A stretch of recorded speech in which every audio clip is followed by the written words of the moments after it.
Have you ever had that little voice in your head whisper, "You're not good enough. You're not smart enough. You'll probably mess this up anyway"? Yeah, that annoying voice. The one that shows up right before you do something important, like writing an exam, speaking in public, or even just sending a text message you've rewritten 5 times. Let me tell you a story. There was this shy student, let's call him Daniel. Daniel was the kind of person who would rather sit at the back of the classroom and melt into his chair than raise his hand to answer a question. He wasn't dumb. In fact, he was pretty smart. But self-doubt? Oh, self-doubt was his shadow. Wherever he went, it followed. When the teacher asked a question, Daniel knew the answer. But instead of speaking, he'd think, what if I'm wrong? Everyone will laugh. I'll look stupid. So he stayed quiet. And of course, someone else answered. And of course, Daniel felt even smaller. Sound familiar? See, the funny thing about self-doubt is that it's a terrible liar, but it speaks with so much confidence that we believe it.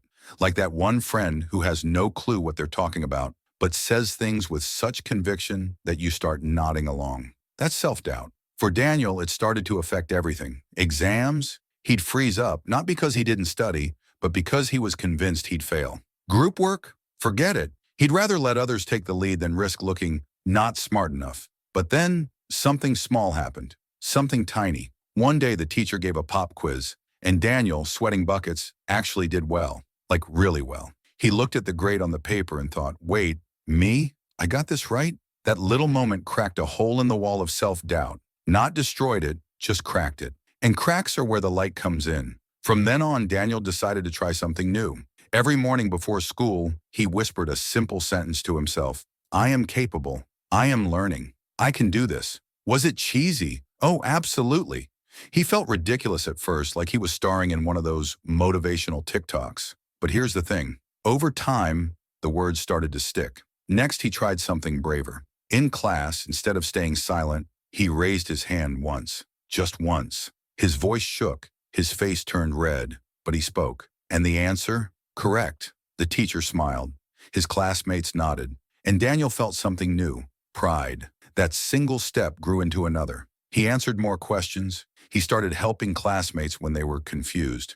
Eventually, he even tutored one of his friends who was struggling. Imagine that. The boy who once thought he wasn't smart enough was now teaching someone else. That's the beauty of small wins. Self-doubt doesn't disappear overnight, but every small victory is like placing another brick on the bridge that takes you from I can't to actually, maybe I can. Here's the thing we don't realize. Self-doubt never really leaves forever. Even the most successful people feel it. Celebrities, entrepreneurs, leaders, they all confess to battling it. The difference is, they've learned not to let that voice decide their choices. Think about it like this. Self-doubt is like the annoying passenger in your car. It might be sitting there making comments like, are you sure you know where you're going? You're probably lost, but you don't have to give it the steering wheel. You keep driving. You choose the direction. So let me ask you, what's one small thing you can do today to prove self-doubt wrong?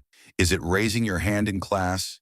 Is it speaking up in a meeting? Is it finally sending that email you've been too nervous to write? Or maybe it's as simple as writing down one positive sentence about yourself every morning. Because here's the truth. Confidence is not a lightning bolt that strikes you out of nowhere. It's built slowly, quietly, through small wins, through showing up, even when your knees are shaking. Daniel's story isn't special. It's yours. It's mine. We all carry that same inner critic, but we also carry the power to silence it step by step. And maybe one day, like Daniel, you'll look back and laugh at how much time you wasted believing a voice that was never telling the truth in the first place. So next time that little whisper says, you can't, I want you to smile, shake your head, and answer back with a gentle but firm, watch me. Life is too short to let self-doubt steal your moments. Raise your hand, take the chance, write the story, because the truth is, you're more capable than you've ever given yourself credit for. And who knows? One day you might be the person someone else looks at and says, if they can overcome it, maybe I can too.